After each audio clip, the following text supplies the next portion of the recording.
bills and resolutions are being passed. But what we are doing is sounding a voice of warning.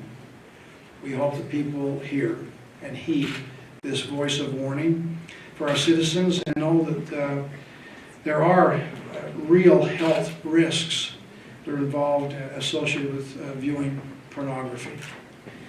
This resolution calls for additional research to be done and education so that individuals and families are in fact aware of the dangers of pornography and its use. We know that there are some schools here in Utah. We appreciate others who recognize this issue and have already chosen to host assemblies, making our young people aware of the potential addiction and the addictive nature of pornography. And we, in similar ways, as we try to make our young people aware of the problems of addiction with drugs and substance abuse, alcohol, we're doing the same thing in taking action, making them aware of the addictive nature of pornography. People generally know about the dangerous drugs and alcohol that can be found out there that tempt our youth and end up in many ways making their lives more difficult, and the harmful effects of substance abuse and alcohol abuse. But we also want our young people to know that there's particularly psychological and physiological detriment that comes from addiction to pornography too. And this is a fight I believe that we can win. It's certainly a fight we ought to have. And certainly the intent here is to raise awareness and understanding about the addictive nature of pornography and the harmful effects that it has on individuals and families and society generally. So pornography thrives in secrecy.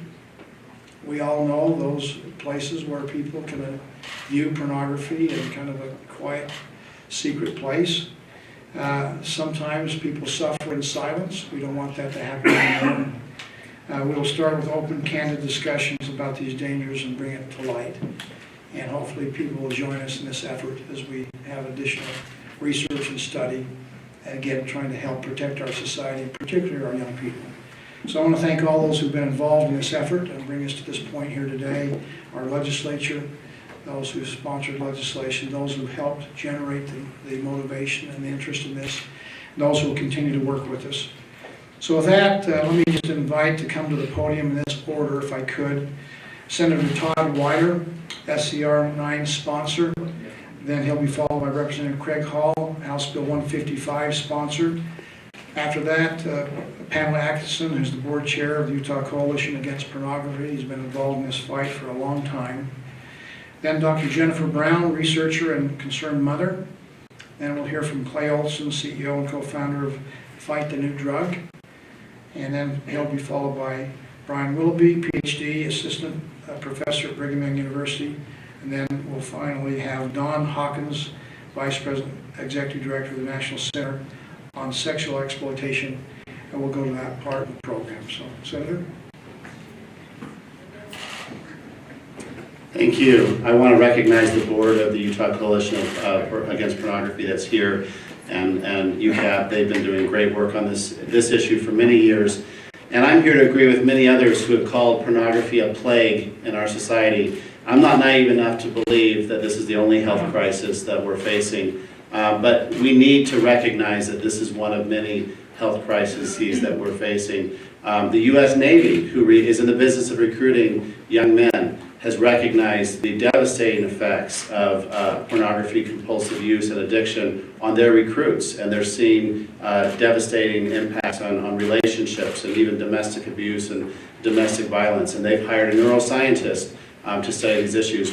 When my resolution language went public last January, I was mocked and scorned on the media and even by some major publications. The language of this resolution was reported worldwide: Vietnam, Croatia, Australia, England, and many others. The world is watching. But it's time. It's time that we stand up and take back our communities. We have been the proverbial frog in the pan. When the temperature just goes up, it doesn't go up suddenly and we don't jump out. And now we are to a point where our 11-year-old children and even younger are being exposed to hardcore pornography, degrading, debasing images And some people want to make this about sex education. No 11-year-old boy or girl needs to see those images to learn about how families are created. And a lot of people have asked me, what's next? You pass this resolution. The resolution is non-binding. We're not spending money. We're not banning anything.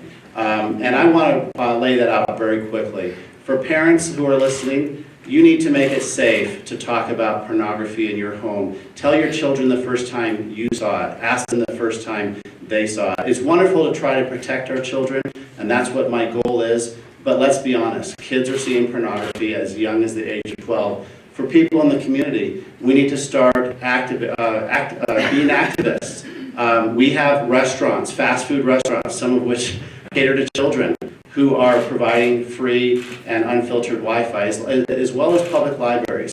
If a library or McDonald's or anyone else was giving out cigarettes to our children, we would be picketing them. And yet, our children are accessing pornography on their tablets at these sites, and we seem to be okay with that. It's not okay, and it's time that we start acting up. And I call on legislators in other states. Join us. We need to bring this fight to Washington. I've already talked to Senator Hatch and Congressman Chris Stewart. We need to do what Prime Minister David Cameron has done in England and encourage our internet service providers to make our default settings porn-free and make people opt into pornography. And I even call on the porn industry. This is a $7 billion industry. Help us protect children from your evil, degrading, addictive, harmful substances. If adults want to do that, that's their choice. But we're talking about developing adolescent minds of our nation's future. We can and must do better as a nation. Thank you.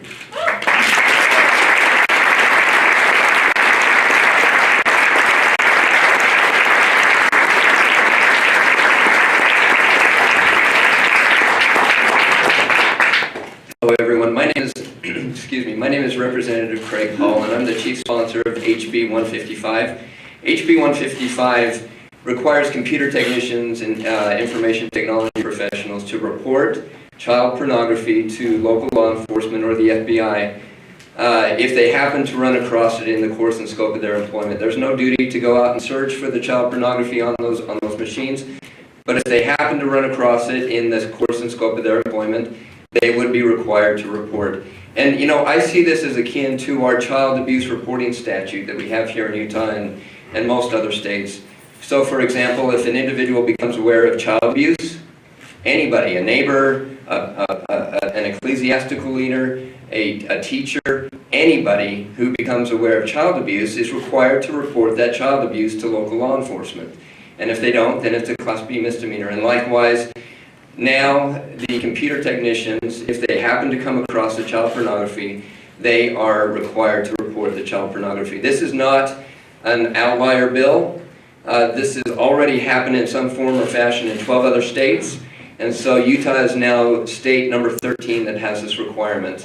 The motivation behind this bill was, number one, I did some research during the interim session and recognized that there were other states that were doing this, and also I had the opportunity during the off-season, during the interim, to participate in a briefing with the ICAC team with the Attorney General's Office. That's the Internet Crimes Against Children division with the Attorney General's Office. And my eyes were certainly wide open when I saw what was going on in our state with respect to child pornography. And so this will provide a tool to law enforcement, to prosecutors, to make sure that we are able to more strongly fight the scourge that we have in the nation and also in Utah with respect to child pornography. I thank my colleagues for supporting this bill, both in the House and the Senate. Senator Weiler was my Senate sponsor in the Senate, and again, just thank you so much for being here. Thank you so much for caring about this issue and for making sure that we fight and win, ultimately, the scourge of child pornography.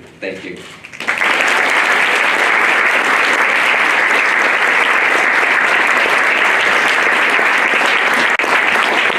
My name is Pamela Atkinson, and I'm chair of the board of Utah Coalition Against Pornography, commonly known as UCAT.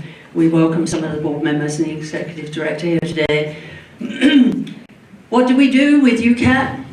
We inform, we educate, we refer, we help people. There are so many people out there who need help. And we witnessed this on March the 12th.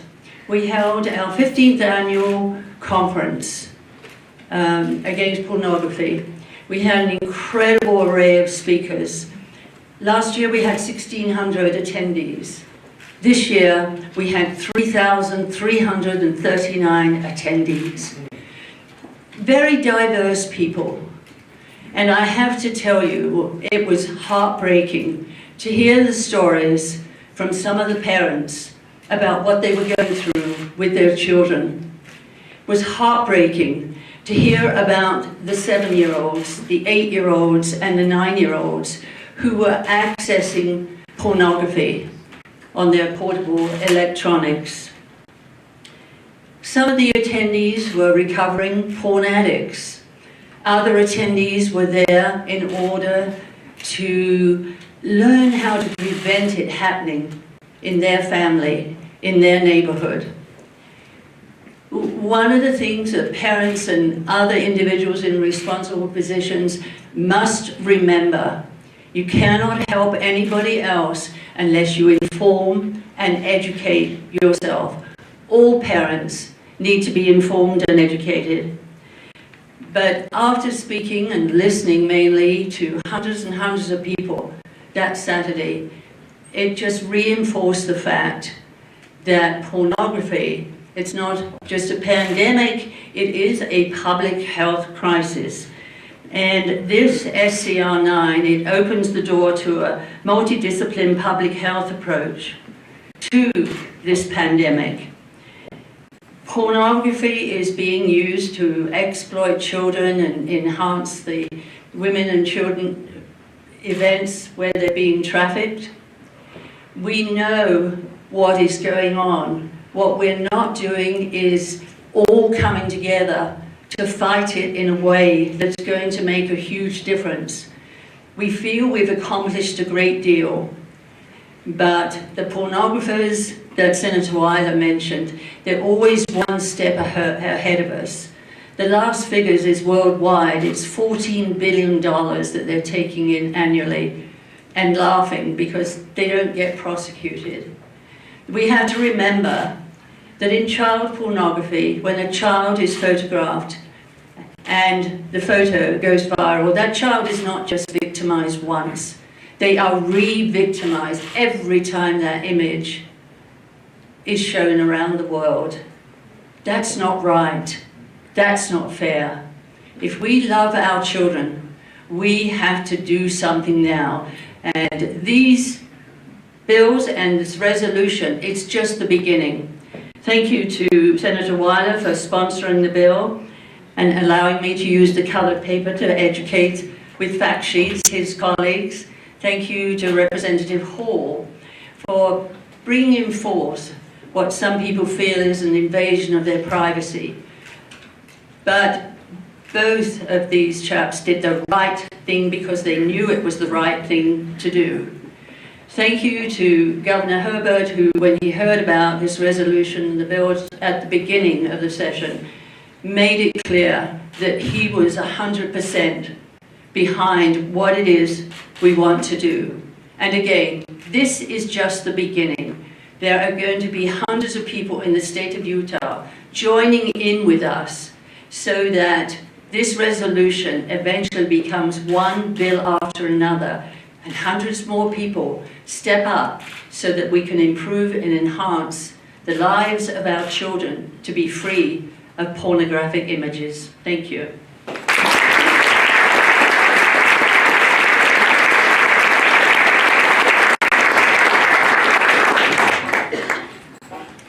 My name is Dr. Jennifer Brown. I'm on the UCAP Advisory Council, and I've done an extensive amount of research on exactly how pornography affects the developing brain. But most importantly, I am the mother of 5 boys, and that's a daunting task in this day and age to raise those 5 boys up to be good, contributing men that honor their families. Pornography is striking at the heart of so many of these young men, and it's such an issue among so many families and mothers to try to raise up our children to be who they can be and to reach their potential. I want you to imagine an entity that causes derailment of healthy, emotional, and physiological development in children and adolescents. I want you to imagine an entity that powerfully manipulates the pleasure center of the brain and fosters powerful addictions. I want you to imagine an entity that exploits human beings and robs dignity, decency, and human worth. And I want you to imagine an entity that fuels heinous crimes such as sexual abuse, sexual assault, and human trafficking. What is this entity? It is none other than pornography. And what drives this empire of destruction and the hesitancy to curtail its impact? It is nothing more than money. The mighty dollar, nothing more and nothing less. Over the past several decades, the pornography industry has insidiously penetrated into the foundations of society and has weakened those foundations. The wonderful thing about who we are as a people is that we can redirect our course. Our form of government is of the people and by the people, and it allows for correction. As more and more scientific data comes forward and corroborates the physiological damage done particularly to children and teens, we call upon policymakers to unite and take a stand against this destructive influence. It is very important for government to remember a right never comes at the expense or harm of another.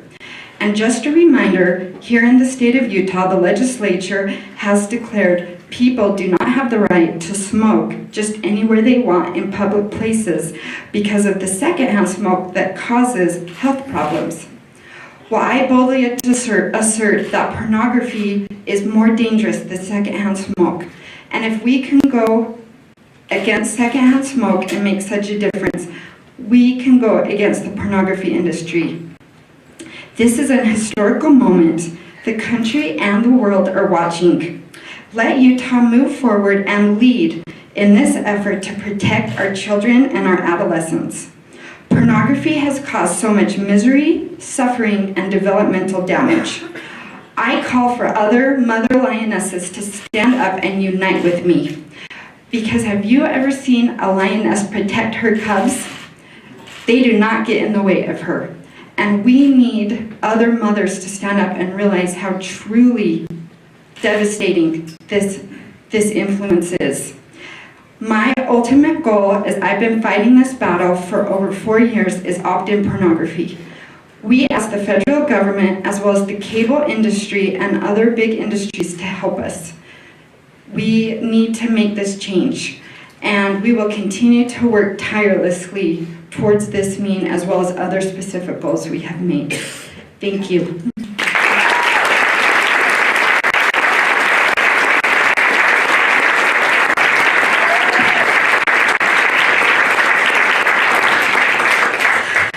Good afternoon. My name is Clay Olson. I'm the CEO and co-founder of Fight the New Drug. And this is truly a historic moment for the state of Utah and more than that. And I think history will look back on this day as a moment where we took a step in the right direction. The truth is that this issue is much different than it once was. And we know this. It's much different than it was when many of you were growing up. And a lot of parents ask me when we go out and educate youth and adults on this subject, a lot of parents ask me like, well, what's the big deal? This is something that was around when I was a kid.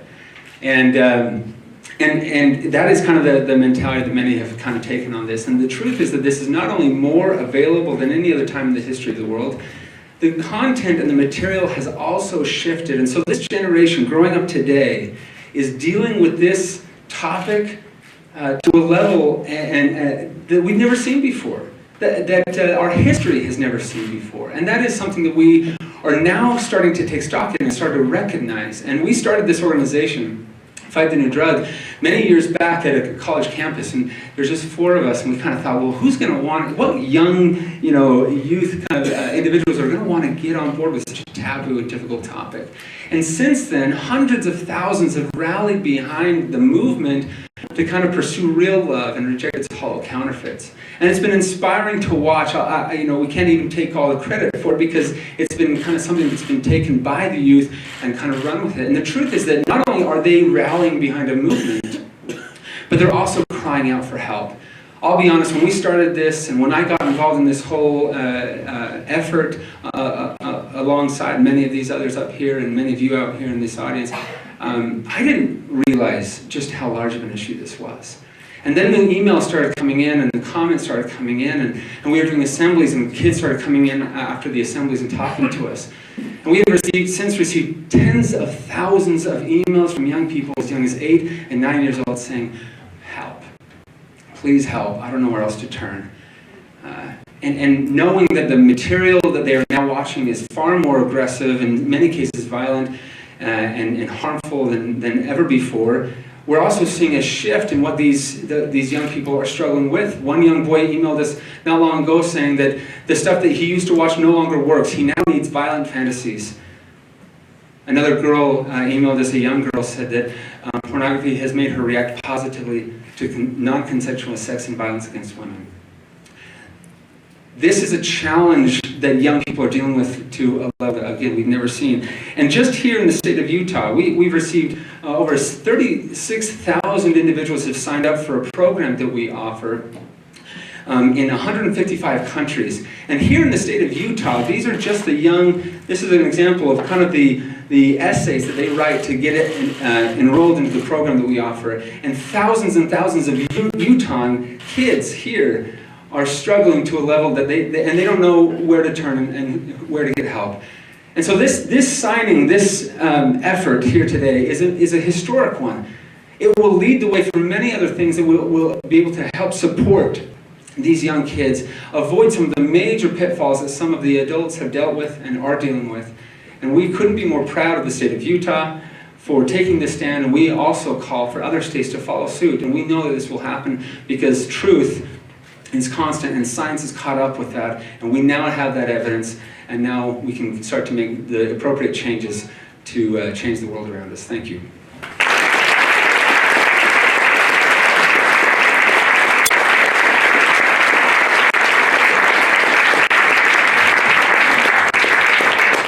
Thank you. My name is Dr. Brian Willoughby. I'm an assistant professor at Brigham Young University, and I study young adult development and couple development and relationships. It's an honor to be here for what I believe is an important step in opening up a dialogue about pornography and its effects on children, adults in our society. I believe that this bill gives us an opportunity to start an open and frank discussion and conversation about the role that pornography is playing in the socialization of our rising generation. While pornography may now be commonplace, it is important that we begin to talk about if the proliferation of sexually explicit content in our society is having an effect on the health of our community. As a researcher who's dedicated a portion of my career to understand and study individual and couple development, I believe that we now have enough research to suggest that pornography is in fact a significant health crisis in our society. Numerous studies have now connected pornography use to lower mental health outcomes, lower relationship well-being, and detrimental expectations and beliefs about sex and sexual intimacy. Let me share just a few recent examples of this negative effect. One recent focus of research in this area has been linking pornography to sexual aggression. A recent study found, in fact, that pornography use was linked to increases in sexual aggression over time. Related to this finding, two separate meta-analyses being the strongest social science evidence that we have of significant and real associations, found that pornography consumption was linked to increases in sexual aggression, as well as more increased belief and acceptance of violence towards women. Finally, another recent study examining the effect of pornography during the last 50 years in the United States found that the negative effects found in that particular study were more significant and more robust in the last 20 years compared to the preceding 30 years. suggesting that as pornography use becomes more commonplace and more normative, the negative effects our society may see may likewise be increasing. While such research on the general population is certainly important, to me, the emerging research on early exposure among children is even more vital. On a personal note, just 2 days ago, my 8-year-old son disclosed to me that his friends had talked about viewing pornography in their home. More and more children in the United States are being exposed to pornography and pornographic content. My own data on this issue suggests that early exposure to pornography is linked in young adulthood and adulthood to lower mental health, lower and poor relationship outcomes, and beliefs about sex and sexual intimacy that could be problematic. It's also linked in my research, early exposure, to an increased probability of addictive and compulsive behaviors developing in adulthood. To be clear, much more research is needed before we truly understand the short-term and long-term implications of pornography use. We're far from being able to make definitive and causal statements about what pornography does and how it influences everyone who views it. However, the circumstantial research evidence that we do have all point and suggest that pornography is not harmless and not neutral to many, if not most, that view it. While social scientists will continue to debate the details and nuances and implications of this research, to me, the empirical evidence is overwhelming to show that pornography has a potentially dangerous effect on the health of children, young adults, couples, and family. The research suggests that it is time to start a conversation about these findings. This bill, signed today, is about starting that conversation, starting the conversation about what effects pornography has for our society and what we are willing to do about it. Thank you.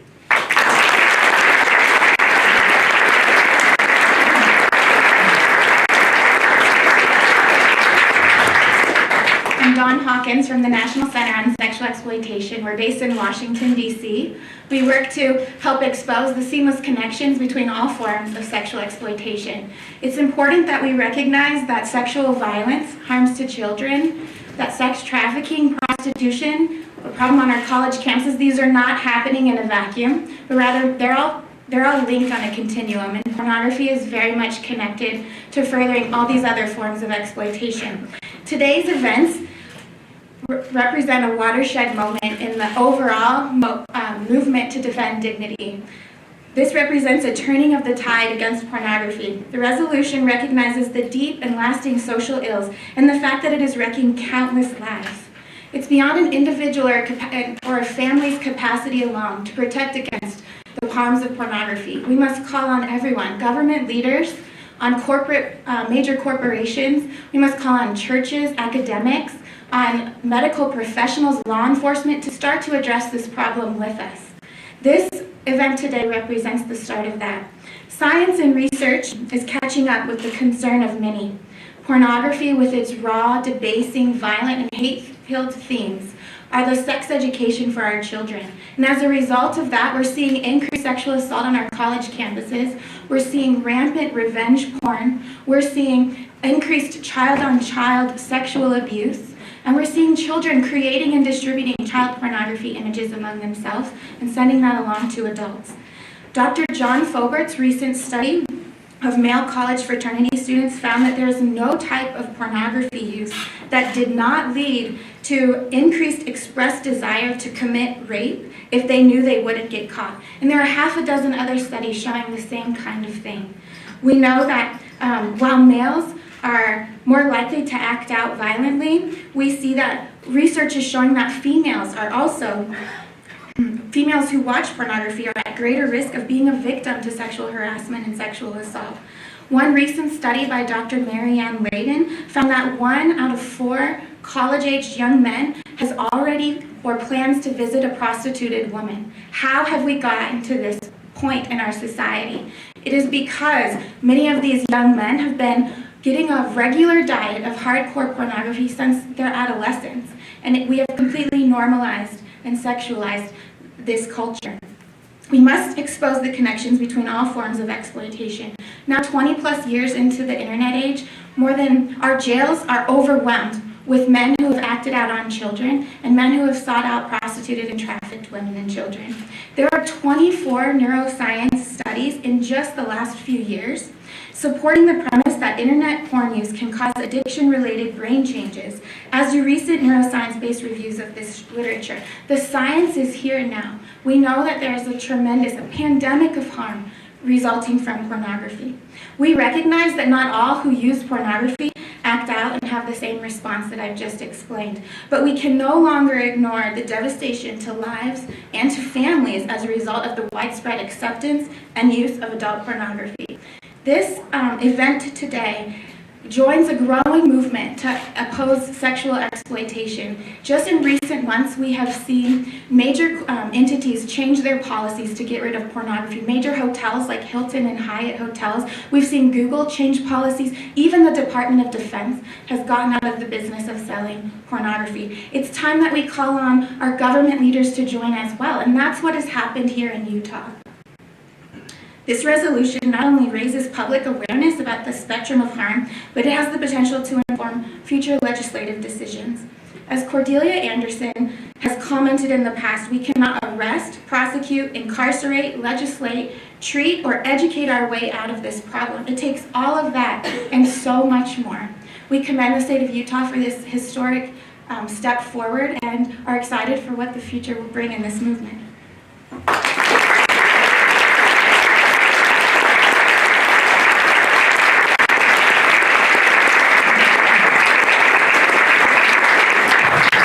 Ladies and gentlemen, as you can see, we have a number of strong voices crying to the people to raise awareness of this healthcare crisis. We boldly declare that it's time.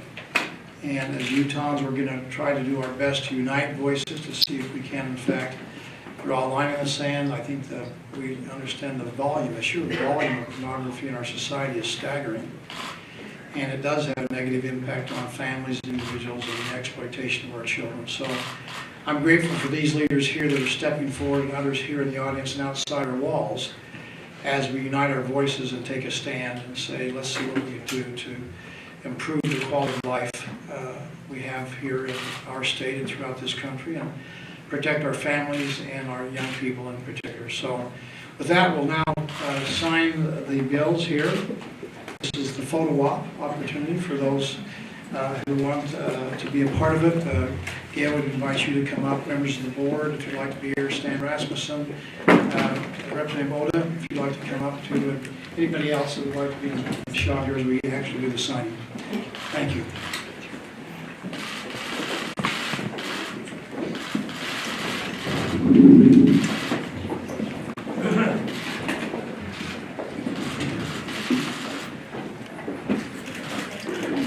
First bill we'll sign here is House Bill 155, Chief Sponsor Craig Hall, Senate Sponsor Senator Todd Weider. As you heard Representative Hall talk about, this requires those people that come across in their work environment child pornography to report that to the appropriate law enforcement officials. So I'll sign that now.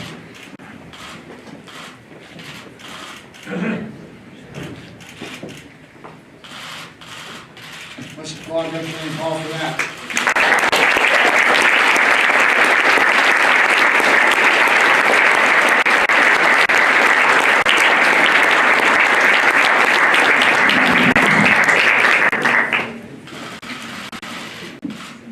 I have 4 copies of this resolution. It's a concurrent resolution on public health crisis. So identifies pornography and its use in public health crisis. Chief sponsor is Senator Todd Weider. House sponsor Representative Kurt Oda. We're honored to have both of them here today, and I'll sign 4 copies of that with 4 different pens.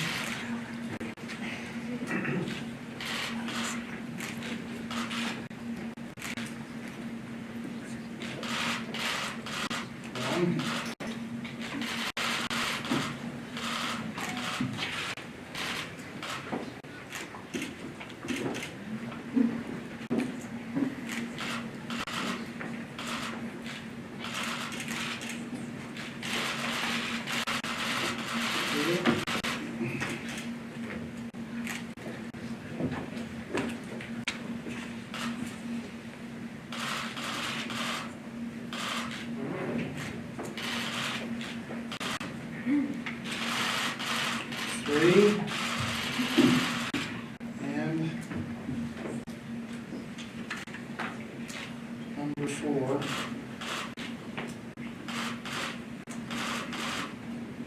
Okay, we're on our way.